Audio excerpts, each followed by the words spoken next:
Allez, Mix Réflexion sur le terrain de KAV où on va tester aujourd'hui la 450 Husqvarna modèle 2019 grâce au magasin CBO.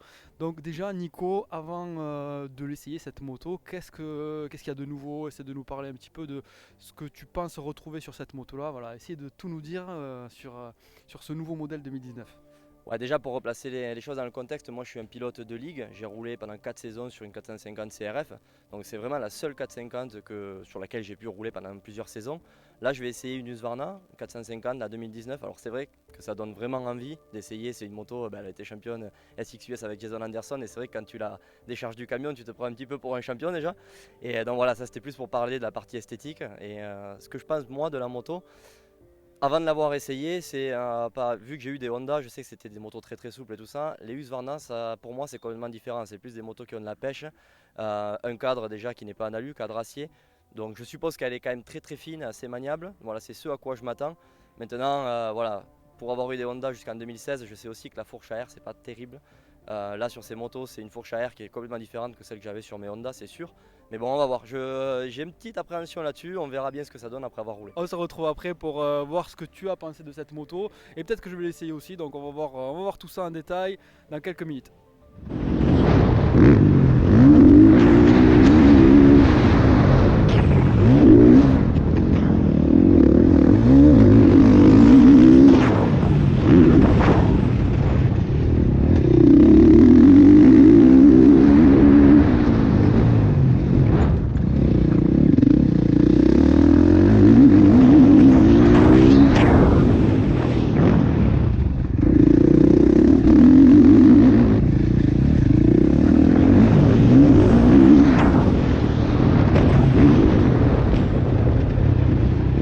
Voilà, on se retrouve juste après avoir essayé cette 450 FC 2019 sur une journée complète, on tient à le préciser. Donc pour rappeler les conditions sur ce terrain de KAV, on était sur un terrain relativement sec, même s'ils avaient arrosé aujourd'hui.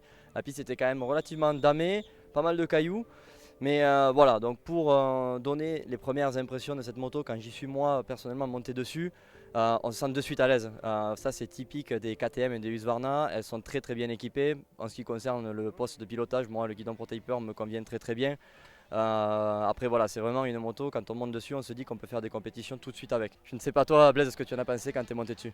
Ben moi exactement pareil que toi.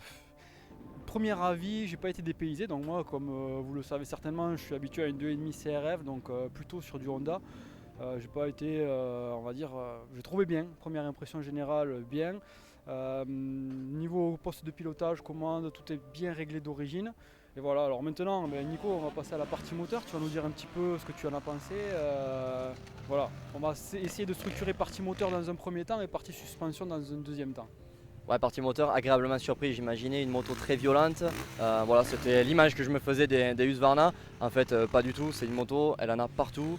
Euh, je me suis permis moi de rouler énormément en sous-régime, en troisième, quatrième, même des fois dans des grandes courbes. On n'est pas du tout déçu, il y a toujours du couple. Après, attention, si on veut rouler agressif, c'est une moto qui est très exigeante physiquement. Si on roule sur le couple, je pense qu'on peut vraiment en tirer de bons résultats et ne pas être déçu.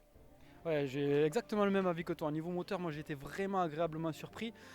C'est limite une moto de feignant parce que on n'a pas besoin de changer de rapport. Tu peux rester quasiment tout le tour en troisième.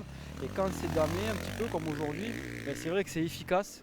Moi je pense que c'est une arme. Côté moteur, c'est vraiment, j'ai senti une très très bonne moto et je m'attendais pas à ça. Je m'attendais vraiment à une, comme toi, à une moto un peu plus violente, une moto qui devait se piloter peut-être un peu haut dans les tours. Et non, franchement, il y a de la puissance sur toute la plage de régime, autant en bas qu'en haut. Si on veut la piloter haut dans les tours, on peut. Bas dans les tours, on peut aussi parce qu'il y a énormément de couple. Donc bilan pour moi très très satisfaisant au niveau du moteur. Ouais, si on passe maintenant à la partie cycle, alors là moi j'ai trouvé une moto très très maniable au niveau de la finesse. Bon, ça c'est typique aussi des Husqvarna, pas du tout déçu à ce niveau là. Petite déception, et ça je l'attendais, c'est quand même les suspensions, notamment la fourche. On a essayé de faire quelques réglages sur ce terrain sec, ça n'a pas été évident, on sent très peu la différence. Après voilà, c'est pour moi, fourche à air sur une moto de cross, ça devrait pas exister. Beaucoup d'industries reviennent à la fourche à ressort. Je sais pas ce que toi tu en penses, Blaise. Je sais que tu avais été aussi déçu sur les Honda de la fourche à air. Qu'est-ce que tu penses de cette moto? Et j'ai exactement le même ressenti que sur les Honda, les 450 Honda 2016. Voilà. C'est une moto qui est assez dure, on va dire au niveau fourche, assez dure en début de course, assez souple en bas en fin de course, donc qui talonne quand même. Donc voilà, pour moi j'ai le même avis que toi à ce niveau-là, c'est pas un bon compromis. Donc c'est une très bonne moto, mais il va falloir faire une préparation suspension ou à la limite changer les suspensions si on en a les moyens, parce que voilà, ça pêche un petit peu à ce niveau-là. Sinon, bon, pour le reste, comme je l'ai dit, moteur c'est bon et suspension, il y a à mon avis un travail à faire. On ne peut pas la laisser, alors c'est vraiment mon avis, mais on ne peut pas la laisser d'origine comme ça au niveau suspension pour faire des courses parce que c'est compliqué, ça va faire mal au bras, quoi. Voilà, donc ça c'était l'avis de MX Réflexion sur cette moto. On a eu aussi aujourd'hui la chance de la faire essayer à ton père qui roule en vétéran. Voilà, ton père qui a eu le niveau ligue quand il était jeune, maintenant il roule pour se faire plaisir. Et son ressenti c'était quoi? Ben en fait, c'est quasiment le même ressenti que nous. Lui a ressenti un petit peu de frein moteur, chose que moi je n'ai pas ressenti personnellement. Alors je sais pas toi, Nico? Non, pareil, pas tant de ça. Après voilà, peut-être il a calé. C'est peut-être dû à ça. Moi ça m'arrivait pas mal de caler parce que je trouve que le frein arrière mord beaucoup. Mais voilà, je pense que c'est plus des erreurs de pilotage que des problèmes de moto. Ouais, voilà. Sinon, avis général, même d'un pilote vétéran comme mon père, on va dire que c'est quasiment le même avis que nous. Très bon moteur. Par contre, niveau suspension, il y a du travail à faire pour que ça soit une très bonne moto. Mais bon, avis général quand même plutôt satisfaisant. La moto est bien équipée d'origine, donc pas besoin d'y mettre à mon avis une ligne ou des éléments moteurs pour qu'elle gagne en puissance. Ça suffit largement pour un niveau ligue, même pour un niveau national je dirais. Donc voilà, très franchement, si on me donne cette moto pour la saison, je ferai ça, suspension et puis c'est tout. Voilà, et surtout, n'hésite pas à essayer cette moto. Tu peux faire une demande auprès des magasins CBO Toulouse ou CBO Agen. Ce sont des motos qui font essayer, ainsi que les marques Kawasaki, Yamaha, Honda et donc toute la gamme Husqvarna. Donc ça, nous, on va les retrouver un peu plus tard dans l'hiver, sans doute au mois d'octobre. On vous fera partager tout ça. Et voilà, Blaise, à très bientôt. Ben à très bientôt sur MX Réflexion et n'hésitez pas à vous abonner à la chaîne si ce n'est pas déjà fait.